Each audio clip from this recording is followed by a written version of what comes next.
Quando queremos falar em português sobre uma ação que acontece no presente, usamos o tempo presente, certo? Nem sempre. Nesse vídeo eu vou te explicar tudo. Quando conjugamos os verbos no presente em português, nem sempre estamos falando sobre algo que acontece agora, neste exato momento. Por exemplo, se eu digo eu jogo futebol, a impressão que eu tenho é que isso é algo que faz parte da minha rotina, que eu faço frequentemente, mas não necessariamente que isso acontece agora, nesse momento. E é exatamente para isso que nós temos o gerúndio. Nesse mesmo exemplo, eu posso dizer eu estou jogando futebol e agora sim a ação acontece nesse exato momento.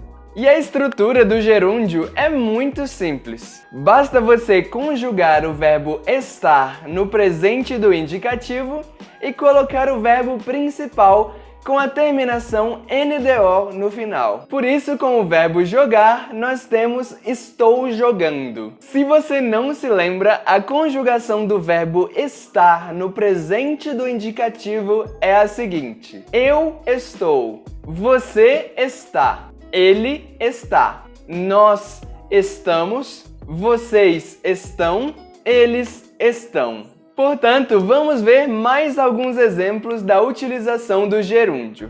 Você está assistindo um vídeo no YouTube. Ele está aprendendo português. Eles estão falando com o professor.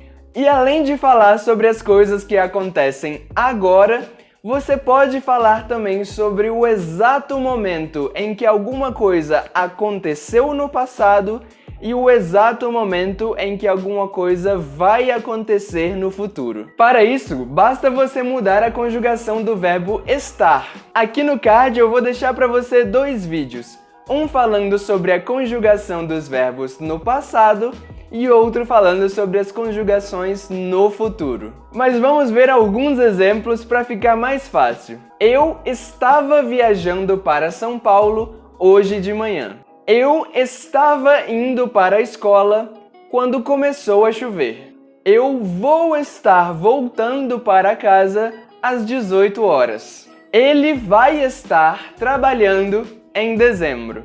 Ficou claro? Por hoje é só. Se você gostou desse vídeo, clica no like para me ajudar a fazer mais vídeos como esse.